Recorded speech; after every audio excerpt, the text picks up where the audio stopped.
Hello friends, आप सब कैसे हैं। आज हम मेडिकल सर्जिकल नर्सिंग का 2018 का कंप्लीट पेपर सॉल्यूशन सॉल्व करने वाले हैं। तो हमारा ये आज का वीडियो थोड़ा सा लंबा हो सकता है, तो आप लास्ट तक बिल्कुल इसमें बने रहें और इसमें से आप सारे क्वेश्चनों का आंसर आप देख सकते हैं, इसके नोट्स बना सकते हैं, इनको प्रिपेयर करके रख लें जिससे आपको एग्जाम में कोई प्रॉब्लम ना होए। फर्स्ट क्वेश्चन रहने वाला है, डिफाइन इस्केमिक हार्ट डिसीज़। हमें इस्केमिक हार्ट डिसीज़ क्या होती है उसको डिफाइन करना। इसमें आ जाएगा, ischaemic heart disease is also known as the coronary artery disease. It is defined as the partial and complete obstruction of coronary artery blood flow due to the atherosclerosis develop fatty plug in inner wall of the artery. तो जो ischemic heart disease है होती है उसको किस नाम से जाना जाते हैं, कोरोनरी आर्टरी डिसीज़ के भी नाम से हम उसको जानते हैं। कोरोनरी आर्टरी डिसीज़ होती है उसमें क्या होता है, ये तो पार्शियल ब्लॉकेज होगा या फिर कंप्लीट ब्लॉकेज होगा, मतलब पूरा वहाँ पे ऑब्स्ट्रक्शन हो जाएगा, मतलब ब्लड फ्लो वहाँ पे नहीं हो पाएगा और क्या जमेगा वहाँ पे, एरिथ्रोस्क्लेरोसिस हो जाएगा, फैटी प्लग बन जाएगा उस वॉल के अंदर। जैसे हम समझते हैं कि किसी पाइप में अगर पानी जा रहा है तो अगर उस पाइप में कोई भी रुकावट आ जाए, कुछ भी वहाँ पे ब्लॉकेज हो जाए तो पानी प्रॉपर तरीके से क्या फ्लो नहीं हो पाएगा। उसी प्रकार अगर कोरोनरी आर्टरी में फैटी प्लग वहाँ पे जम जाता है, एरिथ्रोस्क्लेरोसिस हो जाता है, तो ब्लड प्रॉपर अमाउंट में फ्लो इसका नहीं हो पाएगा। फिर हम इसकी नेक्स्ट डेफिनेशन देख लेते हैं। Ischemic heart disease is define as the lack of oxygen decrease on the blood flow to the myocardial resulting from the coronary artery narrowing और ऑब्स्ट्रक्शन। तो इसमें क्या है, जो कोरोनरी आर्टरी डिसीज़ है, इस्केमिक हार्ट डिसीज़ है, उसमें क्या हो रहा है, लैक ऑफ ऑक्सीजन हो रहा है। अगर ब्लड प्रॉपर तरीके से सप्लाई नहीं हो पाएगा तो वहाँ पे ऑक्सीजन भी प्रॉपर तरीके से नहीं पहुँच पाएगा। अगर ब्लड का फ्लो अगर डिक्रीज़ हो जाता है, क्योंकि जो ऑक्सीजन को बाइंड करके कौन लेके जाता है, ब्लड लेके जाता है। अगर ब्लड वहाँ पे प्रॉपर तरीके से नहीं पहुँचेगा तो ब्लड फ्लो कम हो जाएगा, तो ऑक्सीजन भी कम हो जाएगा। तो हमारी जो कोरोनरी आर्टरी है उसमें नैरोइंग या ऑब्स्ट्रक्शन आना ही क्या होता है, इस्केमिक हार्ट डिसीज़ या कोरोनरी आर्टरी डिसीज़ होती है। अब हमारा नेक्स्ट क्वेश्चन रहने वाला है फर्स्ट का भी, जिसमें है enlist the sign and symptoms of ischemic heart disease. Sign and symptoms पढ़ेंगे कि इस्केमिक हार्ट डिसीज़ में कौन कौन से हमें साइन सिम्टम्स हमें देखने को मिलते हैं। फर्स्ट होता है चेस्ट पेन। चेस्ट पेन को हम क्या बोलते हैं, एंजाइना बोलते हैं। अगर किसी को चेस्ट पेन होता है तो इसकी ड्रग ऑफ चॉइस क्या होती है, नाइट्रोग्लिसरीन। अगर नाइट्रोग्लिसरीन को हम क्या देते हैं, सबलिंगुअली देते हैं। एक बार दिया, फिर अगर रिलीफ नहीं मिला तो 5 मिनट्स का वेट करके फिर एक बार देते हैं। अगर फिर रिलीफ नहीं मिला तो ये कंडीशन, अगर हम ऐसा 3 बार करते हैं, मतलब थोड़ा थोड़ा बीच में 5-5 मिनट का हम गैप लेके देते हैं, अगर रिलीफ नहीं मिलता है, एंजाइना एमआई में कन्वर्ट हो गया होता है। फिर नेक्स्ट आ जाएगा shortness of breath, pain in upper body. Upper body में उसको पेन फील होगा। फिर है fatigue, palpitation, pain radiating to arm, neck, jaw, back and stomach. जो पेन है वो एक जगह पे पेन नहीं होगा, यहाँ पे क्या होगा, पेन रेडिएटिंग होगा, मतलब फैलेगा पेन। तो वो आर्म में जाएगा, नेक में जाएगा, जॉ में जाएगा, बैक में और स्टमक में। फिर नेक्स्ट जाएगा नोजिया एंड वॉमिटिंग। नेक्स्ट है स्वेटिंग, डायफोरेसिस, फिर डिजीनेस एंड फेंटिंग।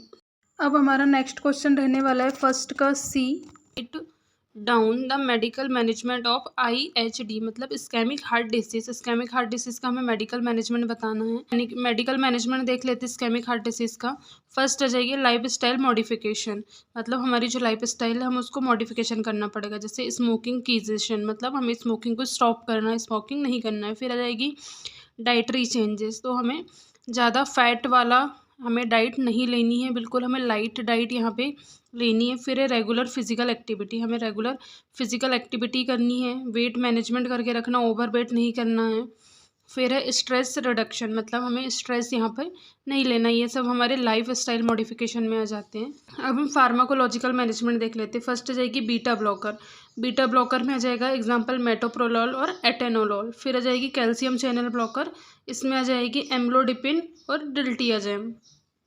नेक्स्ट आ जाती है नाइट्रेट्स। नाइट्रेट्स में आ जाएगी नाइट्रोग्लिसरीन, आइसोसॉर्बेट और मोनोनाइट्रेट। फिर आ जाएगी रोनालाजीन, आ जाएगी एंटी प्लेटलेट थेरेपी जिसमें एस्पिरिन आती है। फिर है स्टेटिन्स में एटोरवास्टाटिन और रेजुवास्टाटिन आती है।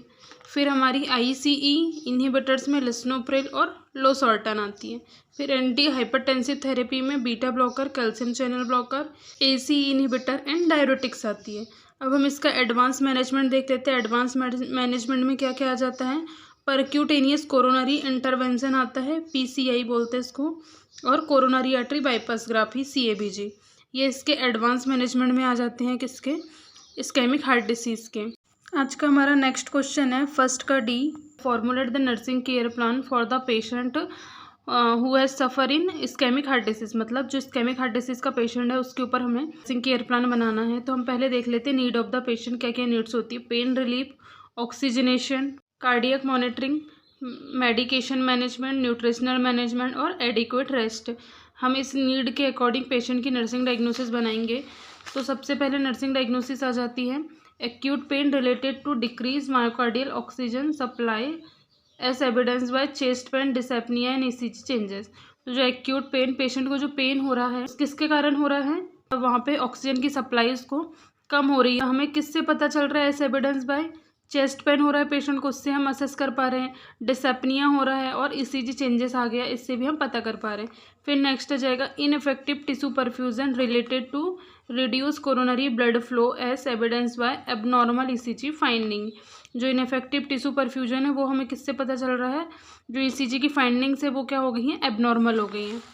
फिर इसमें आ जाएगा डिक्रीज कार्डियक आउटपुट, मतलब जो कार्डियक आउटपुट है वो क्या हो गया, कम हो गया है, रिलेटेड टू मायोकार्डियल इस्केमिया। अगर एरिथ्रोस्क्लेरोसिस फैटी प्लग वहाँ पे जम जाएगा आर्टरी में तो जो कार्डियक आउटपुट है, ब्लड सप्लाई कम हो जाएगा, तो कार्डियक आउटपुट क्या हो जाएगा, वहाँ पे कम हो जाएगा।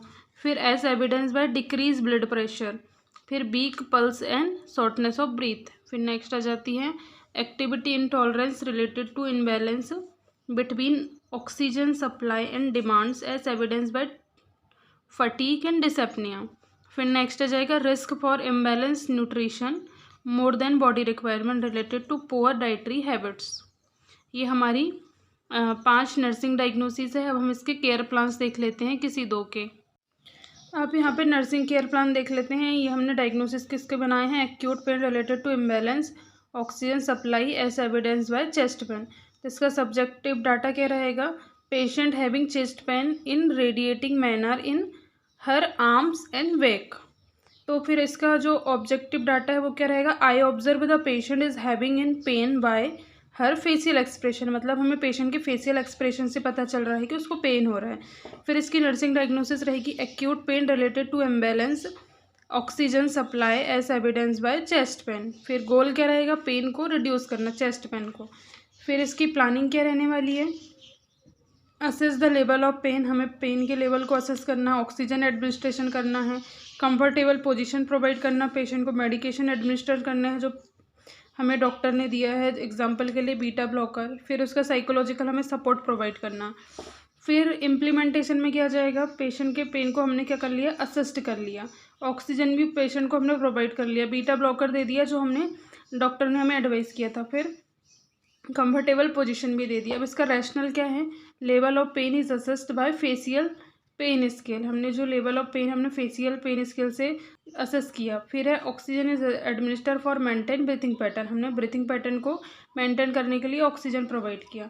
तो हमारा इवोल्यूशन निकल के क्या है, patient pain is reduce in some extent, मतलब कुछ मात्रा में पेशेंट का पेन क्या हुआ, यहाँ पे कम हुआ। फिर हमारा नेक्स्ट नर्सिंग केयर प्लान आ जाता है जिसमें असेसमेंट में आ जाएगा subjective data, patient says that the suffering from weakness and dizziness, patient weakness और डिजीनेस से सफ़र कर रहा, हमने ऑब्जर्व कैसे किया, पेशेंट का कार्डियक आउटपुट देख के। फिर इसकी डायग्नोसिस किया जाएगा decrease cardiac output related to myocardial ischemia as evidence by decrease blood pressure. और यहाँ पे हमारा गोल क्या रहने वाला है, to maintain cardiac output. Planning में रहेगी assess the patient general condition, implementation patient general condition assessed, मतलब हमने असेस कर लिया है।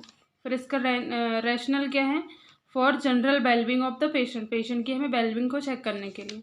फिर है वाइटल साइन को हमें मॉनिटर करना है, रिकॉर्ड करना है, तो पेशेंट का हमने ECG रिकॉर्ड किया और जो भी एबनॉर्मल फाइंडिंग्स आ रही थी वो सब हमने यहाँ पे रिकॉर्ड कर लिया। फिर है to detect the diagnosis of the patient, patient की डायग्नोसिस बनाने के लिए यहाँ पे नीड रहती है। Monitor patient weight daily, weight हमें देखना है, एडमिनिस्ट्रेशन ऑफ मेडिकेशन करना है।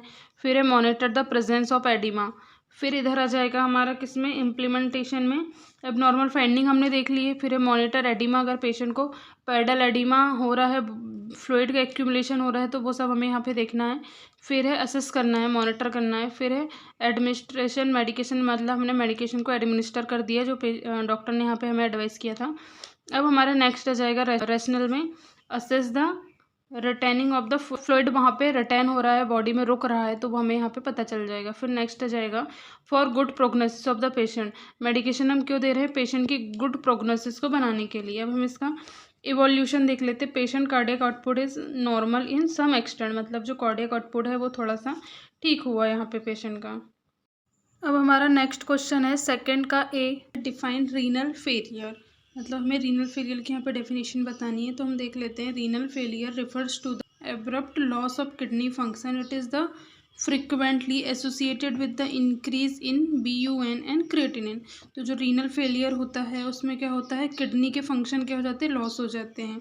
और इसमें क्या क्या बढ़ा जाता है, BUN मतलब ब्लड यूरिया नाइट्रोजन, और क्रिएटिनिन इसमें बढ़ा हुआ आता है। फिर हम इसकी नेक्स्ट डेफिनेशन देख लेते हैं। इसमें आ जाएगा a condition in which the kidney fail to remove metabolic end product from the blood and regulate the fluid electrolyte and pH balance of extracellular fluids। जो किडनी होती है वो क्या करती है, जो मेटाबॉलिक प्रोडक्ट होता है, मेटाबॉलिक वेस्ट होता है, उसको एक्सक्रीट आउट नहीं कर पाती है, ब्लड से रिमूव नहीं कर पाती, जिससे के कारण मेटाबॉलिक टॉक्सिसिटी हमारी बॉडी में इंक्रीज हो जाती है, pH इम्बैलेंस हो जाता है। ये कंडीशन क्या कहलाती है, रीनल फेलियर कहलाती है।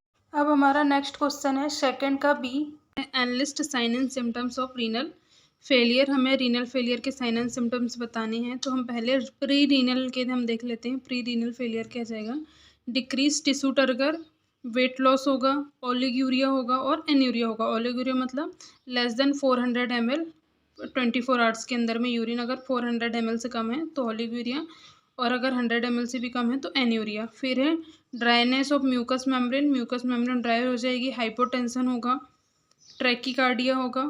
फिर पोस्ट रीनल में आ जाएगा obstruction of urine flow, urine flow के में ऑब्स्ट्रक्शन आ जाएगा। फिर है obstruction symptoms of BPH, benign prostate hyperplasia.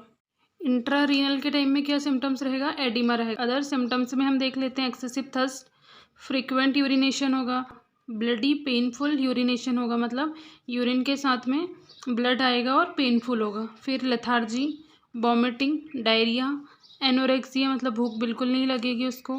फिर वेट लॉस हो जाएगा और डिहाइड्रेशन होगा। अब हमारा नेक्स्ट क्वेश्चन है सेकंड का C, explain the management of renal failure. हमें रीनल फेलियर के मैनेजमेंट को एक्सप्लेन करना। फर्स्ट आ जाएगी lifestyle and diet modification. इसमें आ जाएगा लो सोडियम डाइट, हमें सोडियम डाइट यहाँ पे कम लेनी है। लो प्रोटीन डाइट भी कम लेनी है। Limit potassium and phosphorus. फिर है फ्लूइड रिस्ट्रिक्शन, मतलब हमें पानी यहाँ पे कम पीना है।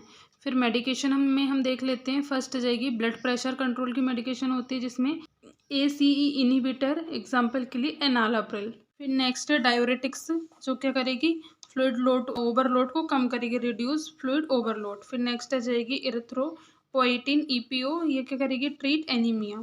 फिर है फॉस्फेट बाइंडर, इस क्या करेगी, कंट्रोल फास्फोरस लेवल को। फिर है विटामिन D सप्लीमेंट, ये करेगी प्रिवेंट वुंड डिसीज को। फिर नेक्स्ट आ जाता है डायलिसिस एंड ट्रांसप्लांट। तो जो डायलिसिस और ट्रांसप्लांट में क्या जाता है, जैसे जो किडनी डिसीज़ होती है, CKD होती है, उसमें क्या होता है, इसकी 4 और 5 स्टेज में क्या होने लगता है, डायलिसिस स्टार्ट हो जाता है। इसमें 2 प्रकार के डायलिसिस होते हैं, एक तो हीमोडायलिसिस होता है और एक पेरिटोनियल डायलिसिस होता है। हीमोडायलिसिस ब्लड का प्यूरिफिकेशन होता है, और जो पेरिटोनियल डायलिसिस होता है वो एब्डोमेन में हम फ्लूइड को रिटेन करके रखते हैं, फिर ड्रेन आउट करते हैं। मतलब वहाँ पे हमें फ्लूइड को पहले फिल करना है, फिर रिटेन करना है, फिर ड्रेन आउट करना है। यहाँ पे हमारी ये इसमें 3 स्टेप में होती है। फिल करने में हम 10 से 15 मिनट का टाइम लेते हैं, फिर रिटेन रखते हैं, हम 8-10 घंटे के लिए रिटेन करके रखते हैं। फिर उसको फ्लूइड को ड्रेन आउट करने के लिए हम क्या करते हैं, फिर 15 to 20 मिनट्स का टाइम लेते हैं, और वहाँ पे हम ये पेरिटोनियल डायलिसिस किया जाता है। फिर किडनी ट्रांसप्लांट, अगर डायलिसिस से भी ब्लड प्यूरिफिकेशन नहीं हो पा रहा है तो इसका लास्ट ऑप्शन रहता है किडनी को ट्रांसप्लांट कर देना।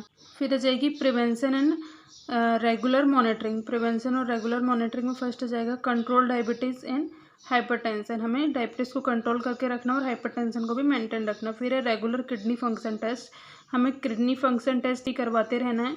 फिर है अवॉइड नेफ्रोटॉक्सिक ड्रग्स, बहुत सारी ड्रग्स होती है जो नेफ्रोटॉक्सिक होती है, तो वो सब ड्रग्स हमें यहाँ पे नहीं लेनी है। अब हमारा नेक्स्ट क्वेश्चन है सेकंड का D, formulate a nursing care plan for renal failure patient. हमें रीनल फेलियर पेशेंट के लिए नर्सिंग केयर प्लान बनाना है। तो हम पहले देख लेते हैं need of the patient nursing diagnosis. हमें नीड ऑफ द पेशेंट के अकॉर्डिंग हमें क्या बनाना है, नर्सिंग डायग्नोसिस बनाना है पहले, मतलब पेशेंट की नीड के अकॉर्डिंग हमें नर्सिंग डायग्नोसिस तैयार करनी है। तो हमारी फर्स्ट नर्सिंग डायग्नोसिस आ जाएगी excess fluid volume related to decrease urine output and fluid retention. Fluid volume क्या हो जाएगा, बढ़ जाएगा। नेक्स्ट आ जाएगी electrolyte imbalance related to impair kidney function. फिर आ जाएगा risk of infection related to weakened immune response. फिर नेक्स्ट आ जाएगा imbalance nutrition less than body requirement related to dietary restriction. यहाँ पे हमारी ये नर्सिंग डायग्नोसिस है। अब हम नर्सिंग केयर प्लान देख लेते हैं। ये नर्सिंग केयर प्लान है जिसमें हमने डायग्नोसिस किसके ऊपर बनाया है, excess fluid volume related to decrease urine output and fluid restriction. इसके इस नर्सिंग डायग्नोसिस के ऊपर हमने नर्सिंग केयर प्लान बनाया है जिसमें सब्जेक्टिव डाटा आ जाएगा patient says that patient is less urine output, मतलब पेशेंट का कहना है कि उसकी यूरिन आउटपुट कम आ रहा है। फिर हमने कैसे ऑब्जर्व किया, इनटेक और आउटपुट चार्ट को मॉनिटर किया जिससे हमें पता चल गया। तो हमारा यहाँ पे अल्टीमेट गोल क्या रहने वाला है, फ्लूइड वॉल्यूम और इलेक्ट्रोलाइट को मेंटेन करना। फिर इंटरवेंशन में आ जाएगा मॉनिटर हाइपोवॉलीमिया एंड हाइपरवॉलीमिया। फिर measure weight daily, administer fluid as prescribe, avoid volume overload and dehydration. फिर जाएगा मॉनिटर यूरिन आउटपुट। फिर इम्प्लीमेंटेशन में monitored hypovolaemia and hypervolaemia, daily weight measured, administered fluid as prescribe, फिर avoid volume overload and dehydration. Next आ जाएगा monitor urine output. फिर इसका evolution क्या निकला, fluid and electrolyte balance is maintain is some extent, measure by blood pressure, weight and output.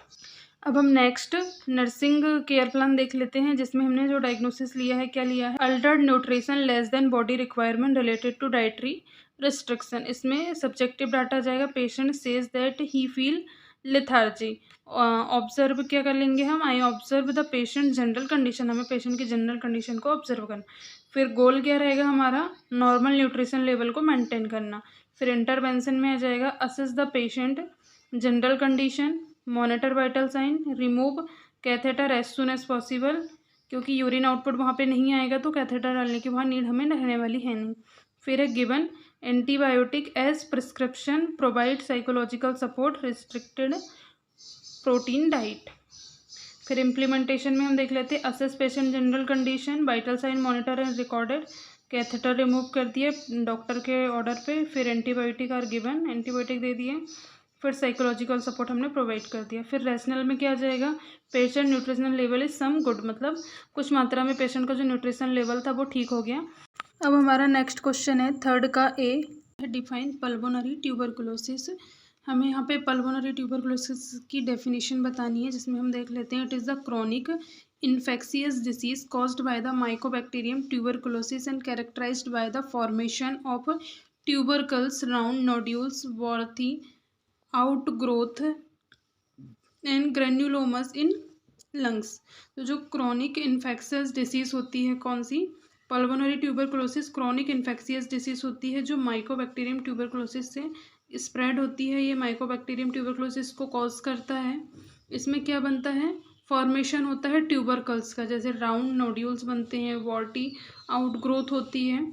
फिर हम इसकी सेकंड डेफिनेशन देख लेते हैं, pulmonary tuberculosis is the contagious bacterial infection that mainly involve the lungs but may spread to other organ. जो pulmonary tuberculosis होती है वो क्या होती है, कंटेजियस बैक्टीरियल इन्फेक्शन होती है, डिसीज़ होती है जो लंग्स में होती है लेकिन वो दूसरे बॉडी ऑर्गन में भी स्प्रेड हो सकती है। अब हमारा नेक्स्ट क्वेश्चन रहने वाला है क्वेश्चन नंबर थर्ड का बी, जिसमें हम enlist causes and clinical manifestation of PTB pulmonary tuberculosis. Pulmonary tuberculosis के हम यहाँ पे कॉजेस देखेंगे और क्लिनिकल मैनिफेस्टेशन। तो सबसे पहले हम कॉजेस देख लेते हैं पल्मोनरी ट्यूबरकुलोसिस के। ये जाएगा माइकोबैक्टीरियम ट्यूबरकुलोसिस के कारण होता है by air drop, by exposure with person who is infected to prolonged and close frequent.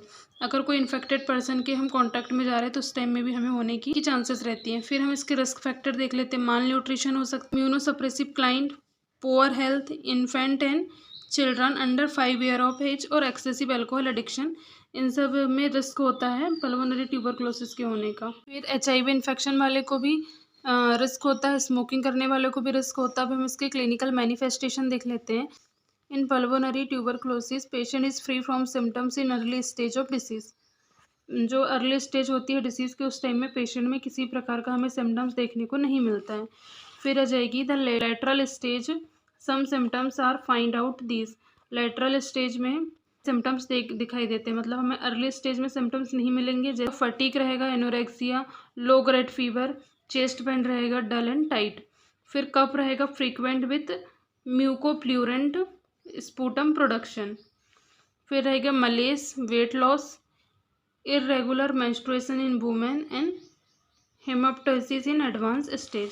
फिर हम देख लेते हैं in acute phase pulmonary tuberculosis में हाई फीवर रहेगा, चिल्स रहेंगे, प्लूराइटिक पेन रहेगा और प्रोडक्शन ऑफ कफ रहेगा।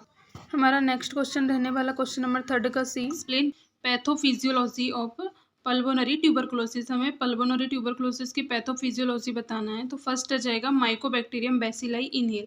हम एयर के थ्रू क्या करते हैं, एयर ड्रॉपलेट के थ्रू हम क्या करते हैं, माइकोबैक्टीरियम ट्यूबरकुलाई को इनहेल कर लेते हैं। फिर लीड्स टू ये transmitted through airway to alveoli.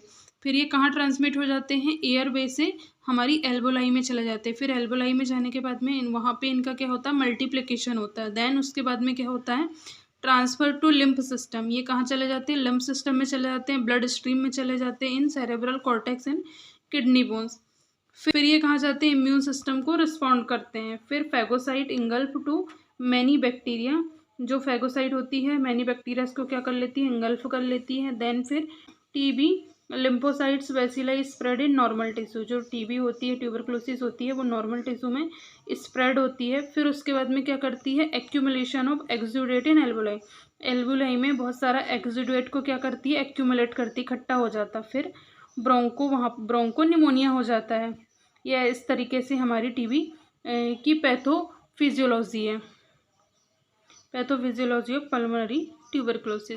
अब हमारा नेक्स्ट क्वेश्चन है 3 का डी, जिसमें हम देखेंगे right down the medical and nursing management of pulmonary tuberculosis. हम यहाँ पे पल्मोनरी ट्यूबरकुलोसिस के मेडिकल और नर्सिंग मैनेजमेंट को देखेंगे। तो सबसे पहले हम मेडिकल मैनेजमेंट यहाँ पे हम देख लेते हैं, जिसमें आ जाता है फर्स्ट लाइन एंटी ट्यूबरकुलेंट ड्रग्स। इसमें आ जाती है रिफाम्पिसिन, आइसोनियाजाइड, पायरेजिनामाइड और इथाम्ब्यूटोल। रिफाम्पिसिन के खाने से पेशेंट को रेड ऑरेंज कलर की यूरिन हमें देखने को मिलती है। फिर इसमें नेक्स्ट आ जाती है ड्रग रेजिस्टेंट टीबी मैनेजमेंट के लिए हम क्या यूज़ करते हैं, मल्टी ड्रग रेजिस्टेंट टीबी की जो ड्रग्स चलती है वो हम यहाँ पे यूज़ करते हैं। फिर extensive drug resistant TB XDR TB. पहले तो हम फर्स्ट लाइन ट्रीटमेंट देंगे, जिसमें हमने रिफाम्पिसिन, आइसोनियाजाइड, पायरेजिनामाइड और इथाम्ब्यूटल देखा था। उससे अगर मैनेज नहीं होती है तो फिर हम मल्टी ड्रग थेरेपी चलाएंगे, जिसमें हम फर्स्ट लाइन और सेकंड लाइन को मिक्स करके देने वाले हैं। फिर हम सपोर्टिव और एग्जेक्टिव थेरेपी में देख लेते हैं। इसमें आ जाएगी vitamin B6, corticosteroids, nutritional support, management of comorbidities, ये सबको भी हमें सपोर्टिव थेरेपी वहाँ पे प्रोवाइड करनी। फिर है मॉनिटर एंड फॉलोअप। इसमें आ जाता है स्पूटम, स्मेयर और कल्चर। हमें स्पूटम को क्या करना है, कल्चर के लिए भेजना है। फिर चेस्ट एक्सरे करवाना है, जिससे हमको कितना एक्सुडेट वहाँ पे एक्यूमुलेट हुआ उसका पता चल सके। फिर है liver and kidney function test हमें करवाने हैं। फिर हम नर्सिंग मैनेजमेंट देख लेते हैं। इसमें फर्स्ट आ जाएगा we should encourage the patient to take plenty of fluid. Patient को बोलना हमें कि वह जितना ज़्यादा हो सके उतना पानी उसको पीना है। फिर आएगा provide humidification room humidifier, provide Fowler's and semi Fowler's position. हमें पेशेंट को फाउलर्स और सेमी फाउलर्स पोजीशन देने हैं, जिससे उसका जो कफ बन रहा है वो आसानी से बाहर आ सके। फिर है administer supplemental O2 S indicate the maintain adequate hydration and nutrition. Patient को हमें एडिक्वेट हाइड्रेशन देना है, न्यूट्रिशन प्रोवाइड करना है। पेशेंट को अगर ज़रूरत है तो उस टाइम में हमें O2 भी वहाँ पे ऑक्सीजन प्रोवाइड भी करना है। Administer antimicrobial agent as prescribe. हमें पेशेंट को एंटी माइक्रोबियल एजेंट वहाँ पे उसको प्रिस्क्राइब करना है। अब हम इसकी डायग्नोसिस देख लेते हैं कि क्या क्या डायग्नोसिस होगी पल्मोनरी ट्यूबरकुलोसिस की। फर्स्ट आ जाएगी ineffective airway clearance related to alveolar inflammation, edema formation and sputum production. फिर नेक्स्ट आ जाएगी impair gas exchange related to hypoventilation, inflammation of alveoli. अगर एल्वोलाई इन्फ्लेम्ड हो जाएगी तो वहाँ पे गैस होती है, उसका एक्सचेंज प्रॉपर तरीके से नहीं हो पाएगा। फिर नेक्स्ट आ जाएगा risk of infection related to immunosuppressive chronic disease inadequate ciliary action to defense. ये हमारी नर्सिंग डायग्नोसिस है। अब हम इसके ऊपर केयर प्लान देख लेते हैं। ये हमारा केयर प्लान है जिसमें हमने नर्सिंग डायग्नोसिस हमारी क्या है, ineffective breathing pattern related to shortness of breathing, excessive mucus production. ये हमारी नर्सिंग डायग्नोसिस है जिसके ऊपर हमने केयर प्लान बनाया है। हम इस पे सब्जेक्टिव डाटा देख लेते हैं। My patient complain me about having the breathing difficulty. Patient को क्या हो रही है, ब्रीथिंग डिफिकल्टी हो रही है। हमने कैसे ऑब्जर्व किया, पेशेंट की शॉर्टनेस ऑफ ब्रीथिंग से हमने ऑब्जर्व किया। हमारा अल्टीमेट गोल क्या है यहाँ पे, पेशेंट की जो एयर वे है उसको मेंटेन करना, पेटेंट करना। फिर आ जाएगी इंटरवेंशन में plan to assess the patient respiratory function, plan to monitor vital sign and saturation level. फिर क्या है, plan to provide rest and sleep. फिर है plan to provide medication as per physician order. फिर plan to provide deep breathing exercise. फिर implementation हमने क्या क्या इम्प्लीमेंट किया। गोल मतलब हम अल्टीमेट क्या गोल चाहते हैं, मतलब हम क्या करना चाहते हैं। फिर इंटरवेंशन मतलब हमें क्या क्या करना है, ये जो हमने सोच के रखा है, हमने ये प्लान बना के रखा है। फिर इम्प्लीमेंटेशन मतलब हमने क्या क्या उसके ऊपर अप्लाई किया है, वो सब आ जाता है। फिर इम्प्लीमेंटेशन में जाएगा assess the condition of patient, monitored vital sign, provide proper sleep and rest. फिर provide medication, physician order. Example में जाएगा ब्रोंकोडाइलेटर। फिर आ जाएगी deep breathing exercise have been provided. फिर हम इसका रैशनल देख लेते हैं कि क्या रैशनल आ जाएगा। Now patient is breath comfortable and maintain patent airway. अब हमारा नेक्स्ट क्वेश्चन रहने वाला है फोर्थ का ए, डिफाइन एम्पुटेशन। एम्पुटेशन की हमें यहाँ पे डेफिनेशन बतानी है, तो हम देख लेते हैं। Amputation is the surgical procedure to remove the limb and other body parts such as finger, toe, hands, foot, arm and leg. Amputation क्या होता है, एक सर्जिकल प्रोसीजर होता है जिसमें हमारे जो बॉडी पार्ट्स होते हैं उसको रिमूव किया जाता है। जैसे लिम्ब को रिमूव किया जाता है, बॉडी पार्ट्स में और भी आ जाता है जैसे finger, toes, hand, foot, arm और लेग्स। ये सब रिमूव करने की प्रोसीजर क्या कहलाती है, एम्पुटेशन कहलाती है। हम इसकी दूसरी डेफिनेशन देख लेते हैं। इसमें आ जाता है the removal of the limb, part of the limb and any other portion of the body such as breast and rectum is also called the amputation. It is a surgical reconstructive procedure. amputation होता वो क्या होता है, removal of limbs, मतलब limbs का remove करना, या फिर और भी बॉडी पार्ट्स होते हैं जैसे ब्रेस्ट या फिर रेक्टम का रिमूव करना भी क्या कहलाता है, एम्पुटेशन कहलाता है। ये प्रोसीजर को, ये सर्जिकल प्रोसीजर को क्या कहते हैं, रिकॉन्स्ट्रक्टिव प्रोसीजर होता है। अब हमारा नेक्स्ट क्वेश्चन है, क्वेश्चन नंबर फोर्थ का B, write down the causes of amputation. हम यहाँ पे एम्पुटेशन के कॉजेज देख लेते हैं। फर्स्ट आ जाएगा पेरिफेरल वेस्कुलर डिसीज इन डायबिटिस मेलाइटस। फिर है कंजेनाइटल डिफॉर्मिटीज, किसी में कंजेनाइटल डिफॉर्मिटीज होती है जिसके कारण भी एम्पुटेशन की नीड होती है। फिर है ऑस्टियोमाइलाइटिस या फिर इन्फेक्शन, किसी भी प्रकार का इन्फेक्शन हो जाए तो उस टाइम भी हमें एम्पुटेशन करने की ये भी एक कॉज बनता है। फिर है सीवियर ट्रॉमा। फिर अगर किसी भी प्रकार का अगर ट्रॉमा हो जाता है या फिर रोड ट्रैफिक एक्सीडेंट हो जाए या फिर किसी भी प्रकार का एक्सीडेंट हो जाए जिसके कारण भी कई बार क्या होता है, एम्पुटेशन हमें करवाना पड़ता है। फिर नेक्स्ट आ जाता है मैलिग्नेंट ट्यूमर। अगर मैलिग्नेंट ट्यूमर प्रेजेंट है कहीं पे तो उसको कट करके सर्जिकल प्रोसीजर के थ्रू हटाने के कारण भी कई बार ऐसा होता है कि हमें जो हमारे लम्स हैं उसमें हमें एम्पुटेशन करवाना होता है। फिर है बर्न के टाइम भी एम्पुटेशन होता है।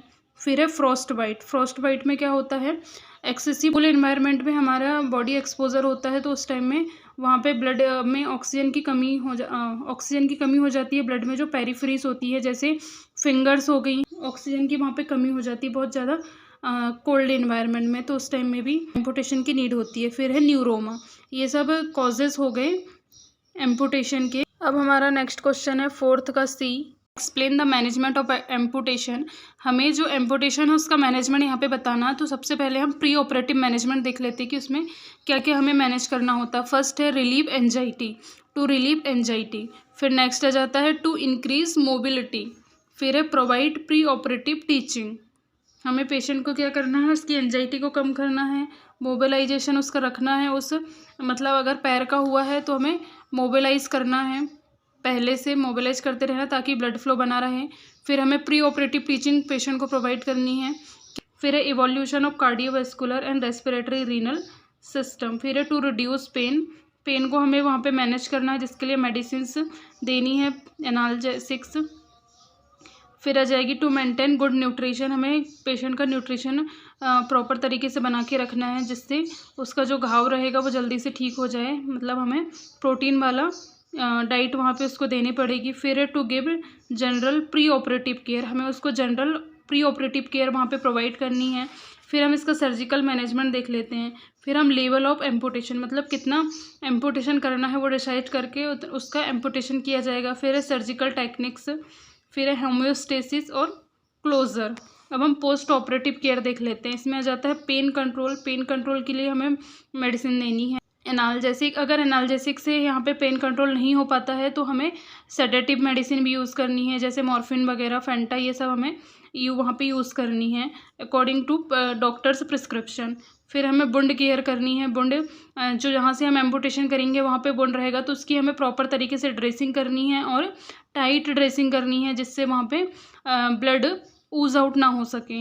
फिर नेक्स्ट आ जाएगा एडिमा मैनेजमेंट। एडिमा मैनेजमेंट भी हमें करना है। अर्ली मोबिलाइजेशन, जितना जल्दी हो सके हमें मोबिलाइज करना है उस पैर को। फिर to give general postoperative care provide करनी है। फिर कॉम्प्लिकेशन आर मॉनिटर, अगर किसी भी प्रकार का कोई कॉम्प्लिकेशन अगर पेशेंट में देखने को मिलता है पोस्ट ऑपरेटिव तो हमें उसको मैनेज करना है। नेक्स्ट आ जाता है rehabilitation and prosthetic training. Patient का अगर लिम्स वगैरह अगर कट हो जाते हैं तो उसको बहुत सारी परेशानियों का सामना करना पड़ता है, तो जिसके कारण हमें क्या करना है, रिहेबिलिटेशन और उसको प्रोस्थेटिक ट्रेनिंग्स प्रोवाइड करनी है जिससे वो अपना डेली रूटीन का वर्क आसानी से कर सके। जैसे फिजिकल थेरेपीज़ देनी है, प्रोस्थेटिक थेरेपी देनी है, प्रोस्थेटिक लेग्स होते हैं वो लगते हैं, उसके लिए हमें उसको एडवाइस करना है, उसको ट्रेनिंग देना है कि कैसे इसकी यूज़ करना। अगर हैंड में उसका एम्पुटेशन हुआ है तो उस टाइम में हमें हैंड की उसको ट्रेनिंग देनी है। आर्टिफिशियल जो हैंड आते हैं प्रोस्थेटिक हैंड्स उनको लगवाने हैं। फिर है ऑक्यूपेशनल थेरेपी देनी है कि वह किस तरीके से उनको लगा के हैंड या लेग को लगा के वो अपना ऑक्यूपेशनल वर्क कर सकते हैं। फिर है साइकोलॉजिकल सपोर्ट उन्हें प्रोवाइड करना है। फिर है लॉन्ग टर्म मैनेजमेंट के लिए, फॉलोअप्स के लिए बोलना है, पेन मैनेजमेंट करवाना है। फिर है लाइफ स्टाइल एडॉप्टेशन। अब हमारा नेक्स्ट क्वेश्चन रहने वाला है question number 5, right short notes, जिसमें है ब्रेस्ट सेल्फ एग्जामिनेशन। हमें इसमें ब्रेस्ट सेल्फ एग्जामिनेशन के ऊपर शॉर्ट नोट्स लिखना है। तो हम देख लेते हैं। Breast self examination can be taught to individual to group. BSc is based perform after menses. BSc मतलब ब्रेस्ट सेल्फ एग्जामिनेशन। जो ब्रेस्ट सेल्फ एग्जामिनेशन होता है ग्रुप्स को या इंडिविजुअल को सिखाया जाता है कि वो इसको कब परफॉर्म करें, मेंसेस के बाद में, मतलब 5th डे या फिर 7th डे ऑफ मेंसेस। जब से उसका मेंसेस स्टार्ट हुआ उसके 5th डे या 7th डे पे ब्रेस्ट सेल एग्जामिनेशन करने का दिन होता है। फिर इसकी हम डेफिनेशन देख लेते हैं। Breast self examination is the screening method use to attempt to detect the early breast cancer. The method involve the women himself looking at and feeling each breast for possible lump, distortion and swelling. तो breast self examination होता है वो एक screening method होती है जिसके through हम अगर ब्रेस्ट कैंसर है तो उसका हम अर्ली डिटेक्शन कर सकते हैं, या किसी प्रकार का लंप वहाँ पे बन रहा है, डिस्चार्जेस हो रहे हैं, तो हम इसको अर्ली डिटेक्शन करने के लिए यूज़ करते हैं ब्रेस्ट सेल एग्जामिनेशन को। हम इसके पर्पस देख लेते हैं। Help to increase breast awareness. फिर नेक्स्ट आ जाएगी it help to early detection of breast cancer. इसका पर्पस क्या है, अर्ली डिटेक्शन करना किसका, ब्रेस्ट कैंसर का, जिससे हम अर्ली डिटेक्ट करके उसको हम मैनेज कर सकें। फिर नेक्स्ट आ जाता है steps of breast self examination. इसकी स्टेप्स देख लेते हैं, जिसमें फर्स्ट स्टेप आ जाएगी begin by looking at your breast in the mirror with you shoulder straight and your arm on your hip. Method कहलाती है इंस्पेक्शन ऑन मिरर। फिर सेकंड स्टेप आ जाएगी now raise your arm and look for the same changes. फिर third step हम देख लेते हैं while you are at the mirror look for any sign of fluid coming out of one or both nipples. Step number 4 देख लेते हैं हम। Next feel your breast while lying down using your right hand feel the left breast assess in firm smooth. ये है palpation standing and sitting position में ही कर सकते हैं। अब हम इसके एडवांटेजेस देख लेते हैं। इसमें फर्स्ट एडवांटेजेस आएगा allow each women control over her own health.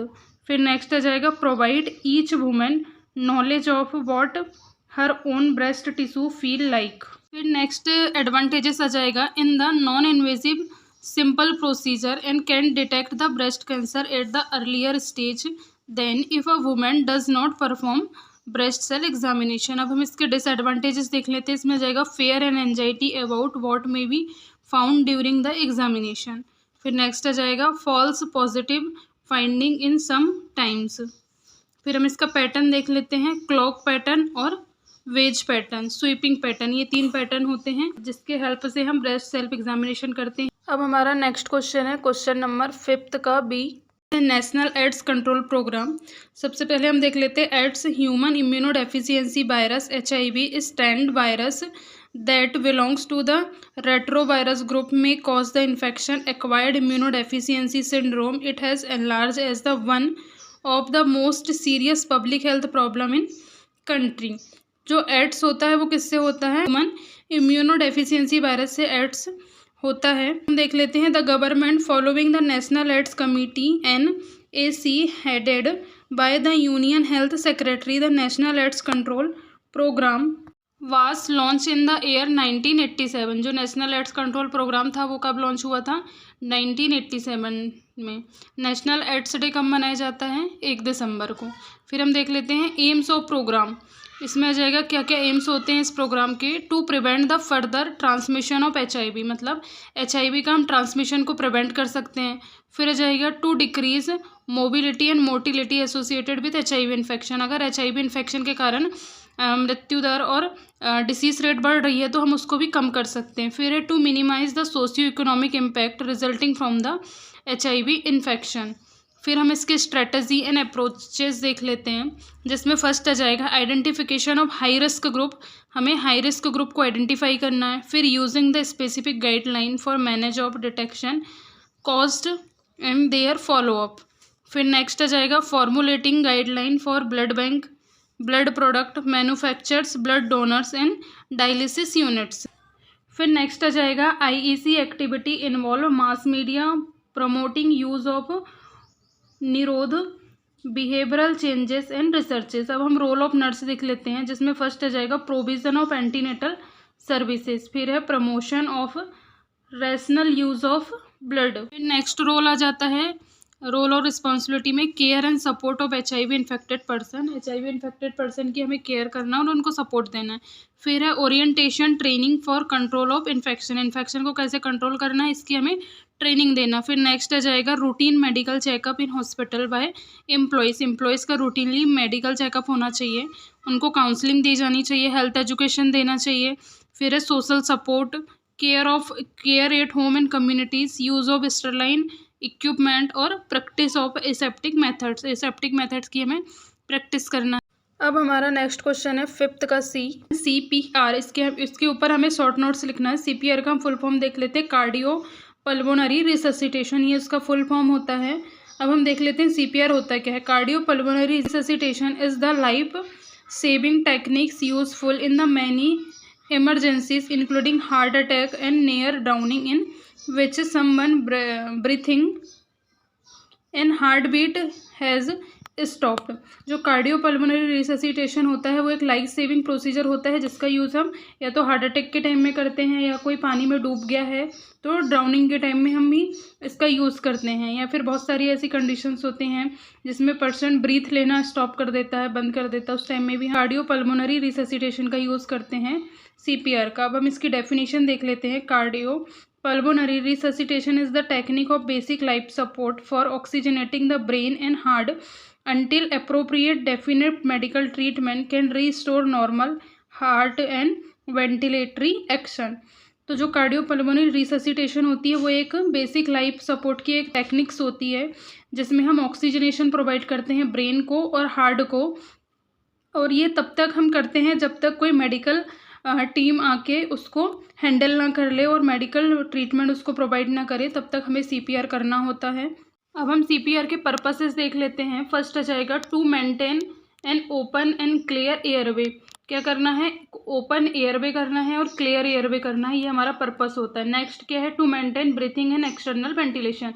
फिर नेक्स्ट हमारा आ जाता है कि इसमें हमें ब्रीथिंग पैटर्न को मेंटेन करना है, हमें वेंटिलेशन, उसको एक्सटर्नल वेंटिलेशन प्रोवाइड करना। फिर आ जाएगा to maintain blood circulation by external cardiac massages. हमें एक्सटर्नल कार्डियक मसाजेस, जैसे हम प्रेशर देते हैं सीपीआर में, तो उससे क्या होता है, ब्लड फ्लो हमारा बढ़ता है, हमारा सर्कुलेशन इंक्रीज होता है। फिर आ जाएगा to save life of the patient, patient की लाइफ को सेव करने के लिए। फिर नेक्स्ट आ जाता है to provide basic life support till medical and advance life support arrive. हमें बेसिक लाइफ सपोर्ट होता है ये सीपीआर, हमें तब तक सीपीआर प्रोवाइड करना है जब तक कोई भी मेडिकल या एडवांस लाइफ सपोर्ट वहाँ तक ना पहुँचे। अगर पहुँच जाता है तो उस टाइम में फिर मेडिकल सपोर्ट के उसको मिलने लगता है, तो हमें सीपीआर वहाँ पे स्टॉप कर देना। फिर आ जाएगा इंडिकेशन, क्या क्या इंडिकेशंस होते हैं। फर्स्ट होता है कार्डियक अरेस्ट, जिसमें वेंट्रिकुलर फिब्रिलेशन आता है, ventricular tachycardia, asystole, pulseless electrical activity. फिर नेक्स्ट आ जाता है रेस्पिरेटरी अरेस्ट। इसमें क्या क्या आता है, this may be result of following drowning, stroke, foreign body in throat, smoke inhalers और सफोकेशन, कोमा एक्सेट्रा। इस सब टाइम में भी हम सीपीआर देते हैं। हम अब इसके प्रिंसिपल देखेंगे कि क्या क्या प्रिंसिपल्स होते हैं सीपीआर के, जिसमें फर्स्ट आ जाएगा to restore effective circulation and ventilation. हमें क्या करना है, इफेक्टिव सर्कुलेशन और वेंटिलेशन को रीस्टोर करना है। सेकंड आ जाएगा to prevent irreversible cerebral damage due to the anoxia when the heart failed to maintain the cerebral circulation for approximately 4 minutes and brain may suffer irreversible damage. हमें brain को और heart को irreversible damage होने से हमें यहाँ पे बचाना होता है। अब हम सीपीआर का प्रोसीजर देख लेते हैं। सबसे पहले होता है सीन सेफ्टी। हमें सीन देखना है कि वहाँ सेफ प्लेस है या नहीं है। अगर सेफ प्लेस है तो फिर नेक्स्ट हमारा आ जाता है चेक रिस्पॉन्स। हमें रिस्पॉन्स चेक करना है पेशेंट का। जैसे अगर पेशेंट लाई डाउन है, पड़ा हुआ है, तो हमें उसके कंधों पे हाथ रख के बोलना है कि आर यू ओके, लाउडली चिल्लाना है। फिर हमें कॉल फॉर हेल्प, मतलब हमें कॉल के लिए पर्सन, जो भी आउटसाइड जो भी पर्सन है सराउंडिंग्स में, उनको हमें हेल्प के लिए बुलाना है। फिर नेक्स्ट आ जाएगा ओपन द एयरवे। हमें पेशेंट की एयरवे को ओपन करना है। अगर पेशेंट को कोई रिस्पॉन्स नहीं मिला, हमें चेक रिस्पॉन्स करते टाइम अगर हमें कोई रिस्पॉन्स नहीं मिला, तो ये सब प्रोसेस हमारी आगे बढ़ेगी। फिर हमारा नेक्स्ट आ जाता है चेक ब्रीथिंग। हमें ब्रीथिंग को चेक करना है, जिसमें हम 3 स्टेप्स को फॉलो कर सकते हैं। लुक, लिसन, फील को हम फील कर सकते हैं। लुक मतलब उसका चेस्ट राइज हो रहा है नहीं हो रहा है, वो हमें देखना है। लिसन मतलब हमें सुनना है। फील मतलब ब्रीथिंग को हमें फील करना है कि पेशेंट ब्रीथ ले रहा है या नहीं ले रहा है। फिर नेक्स्ट आ जाता है कंप्रेशन। हमें क्या करना है, पेशेंट को कंप्रेशन प्रोवाइड करना है। और फिर आ जाता है नेक्स्ट वेंटिलेशन। तो हमें 30 कंप्रेशन देना होता है, 2 ब्रीथिंग देनी रहती है। तो उसमें हमें कहाँ पे देनी रहती है, जिफेस्टर्नम के 2 फिंगर ऊपर हमें कंप्रेशन प्रोवाइड करनी है। और वेंटिलेशन हमें एम्बुबैग से देना है। अगर एम्बुबैग नहीं है तो रेयर कंडीशन में हम माउथ टू माउथ ब्रीथिंग का भी यूज़ करते हैं। फिर नेक्स्ट आ जाता है पॉसिबल कॉम्प्लिकेशन क्या क्या होते हैं। कोरोनरी वेसल इंजरी हो सकती है, डायफ्राम इंजरी हो सकती है, होमो पेरिकार्डियम हो सकता है, नीमोथोरेक्स हो सकता है। फिर interference with ventilation, liver injury, myocardial injury, pneumothorax और रिब फ्रैक्चर, ये इसके कॉम्प्लिकेशन हो जाएंगे सीपीआर के। अब हमारा नेक्स्ट क्वेश्चन है 5th का डी, इम्यूनिटी के बारे में बताना है। शॉर्ट नोट्स में आया हुआ है ये क्वेश्चन, तो हम देख लेते हैं। Immunity refers to the body ability to prevent the invasion of pathogens are foreign disease causing substance such as the bacteria and viruses, and people are exposed to them every day. Antigen attached to the surface of the pathogen and stimulate and, तो जो immunity होती है, stimulate on immune response in the body. तो जो हमारी immunity होती है वो क्या करती है, हमारी बॉडी को किसी भी पैथोजन से बचाने का काम करती है। जब भी कोई पैथोजन हमारी बॉडी के अंदर एंटर करता है तो उस टाइम में क्या होता है, हमारी जो बॉडी है उसके अगेंस्ट एक सिस्टम बनाती है, जो क्या करता है, वो हमारी बॉडी को उस पैथोजन से, उस फॉरेन पार्टिकल से हमें हार्म होने से बचाता है। फिर हम इसके टाइप्स देख लेते हैं। इम्यूनिटी के 2 टाइप्स होते हैं, एक होती है इन्नेट इम्यूनिटी और एक होती है एक्वायर्ड इम्यूनिटी। इन्नेट इम्यूनिटी हमें बाई बर्थ मिलती है, एक्वायर्ड इम्यूनिटी बर्थ के बाद में हम एक्वायर करते हैं बाय द वैक्सीनेशन। देख लेते हैं इन्नेट इम्यूनिटी में क्या क्या आती है। इन्नेट इम्यूनिटी में आती है स्पेसीज होती है, रेशियल होती है और इंडिविजुअल होती है। अब एक्वायर्ड इम्यूनिटी में कितनी प्रकार की होती है, एक्वायर्ड इम्यूनिटी 2 प्रकार की होती है। एक होती है एक्टिव एक्वायर्ड इम्यूनिटी और एक होती है पैसिव एक्वायर्ड इम्यूनिटी। फिर एक्टिव एक्वायर्ड इम्यूनिटी भी 2 टाइप्स में डिवाइड होती है। एक होती है नेचुरल एक्टिव एक्वायर्ड इम्यूनिटी और एक होती है आर्टिफिशियल एक्टिव एक्वायर्ड इम्यूनिटी। तो जो नेचुरल में रहेगी एक्टिव में, उससे कैसी होगी, कांटेक्ट विद डिसीज़, अगर किसी डिसीज़ से कांटेक्ट हुआ है तो उस टाइम में active natural active acquired immunity होगी। और आर्टिफिशियल एक्टिव एक्वायर्ड इम्यूनिटी, अगर हम किसी प्रकार का कोई वैक्सीनेशन ले रहे हैं तो उस टाइम में हमें ये इम्यूनिटी मिलेगी। फिर पैसिव एक्वायर्ड इम्यूनिटी में आ जाता है, ये भी 2 प्रकार की होती है, नेचुरल और आर्टिफिशियल। नेचुरल में आ जाएगा मदर मिल्क, जब बेबी बर्थ होता है तो उस टाइम में मदर के मिल्क से आईजीजी जो इम्यूनिटी होती है वो हमें प्रोवाइड होती है। फिर नेक्स्ट आ जाता है हमारा आर्टिफिशियल में आ जाएगा इम्यून सीरम। हम इसमें रेडीमेड एंटीबॉडी, हम कई बार ऐसा होता है कि हम रेडीमेड एंटीबॉडी पेशेंट को प्रोवाइड करते हैं, तो उस टाइम में हमें ये आर्टिफिशियल पैसिव एक्वायर्ड इम्यूनिटी मिलती है।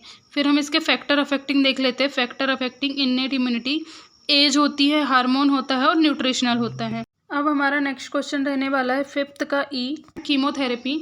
तो हम देख लेते हैं कीमोथेरेपी होती क्या है। Chemotherapy is the drug treatment that use the powerful chemicals to kill fast growing cell in the your body. Chemotherapy is the most often used to treat cancer since cancer cells grow and multiple much more quickly than most cell in the body. जो chemotherapy होती है वो एक powerful chemicals होते हैं, chemical treatment हम यहाँ पे दिया जाता है, जिससे जो बॉडी में फास्ट ग्रोइंग सेल्स है उनको क्या कर देती हैं, ये स्टॉप कर देती है, इनहिबिट कर देती है। फिर हम इसका क्लासिफिकेशन देख लेते हैं। Classification of chemotherapeutic agent, first आ जाएगा एल्किलेटिंग एजेंट, एंटी मेटाबोलाइट्स, फिर एंटी ट्यूमर, एंटीबायोटिक्स, फिर है माइटोटिक इनहिबिटर्स, हार्मोन्स एंटागोनिस्ट, फिर आ जाएगी मिसलेनियस एजेंट। फिर हम इसके साइड इफ़ेक्ट देख लेते हैं कि जो एंटी कीमोथेरेपी ड्रग्स होती हैं, किट कीमोथेरेपिटिकल ड्रग्स होती हैं, उनके क्या क्या साइड इफ़ेक्ट होते हैं। फर्स्ट होती है hair loss, alopecia, nausea, vomiting, mouth sores, loss of appetite और टायर्डनेस। यहाँ पे ये इसके क्या होते हैं, साइड इफ़ेक्ट होते हैं कीमोथेरेपी के। अब हम नर्सिंग मैनेजमेंट इन कीमोथेरेपी देख लेते हैं। फर्स्ट होता है असेसमेंट, फिर आ जाता है administration of chemotherapy, routes of administration, adverse reaction, safe preparation, handling and disposal. फिर नेक्स्ट आ जाता है assessing fluid and electrolyte status, फिर है modifying risk for infection and bleeding. फिर नेक्स्ट आ जाएगा एडमिनिस्ट्रिंग कीमोथेरेपी और प्रोटेक्टिंग केयर गिवर्स। ये सब इसके क्या हो गए, मैनेजमेंट हो गए, क्या नर्सिंग मैनेजमेंट। अब हम इसका मैनेजमेंट में क्या क्या थेरेपीज़ यूज़ करते हैं वो देखेंगे। जो टारगेटेड थेरेपी होती है फर्स्ट, फिर होती है radiation therapy, stem cell transplant भी किया जाता है, हार्मोनल थेरेपी होती है, इम्यूनोथेरेपी होती है और बोन मैरो ट्रांसप्लांटेशन होता है। ये हम सारी थेरेपीज़ यूज़ करते हैं कैंसर वाले जो पेशेंट होते हैं उनमें। यहाँ पे हमारा 2018 का मेडिकल सर्जिकल नर्सिंग का क्वेश्चन पेपर पूरा फिनिश होता है। अगर आपको इस वीडियो से रिलेटेड किसी भी प्रकार का डाउट हो तो आप कमेंट्स बॉक्स में कमेंट्स कर सकते हैं। अगर आपको वीडियो पसंद आया हो तो प्लीज़ लाइक करें, अपने फ्रेंड्स लोगों के साथ में शेयर करें और बेल आइकन को प्रेस करके रखें, जिससे आपको हर वीडियो के नोटिफिकेशन टाइम से मिल जाए। Thank you for watching this video.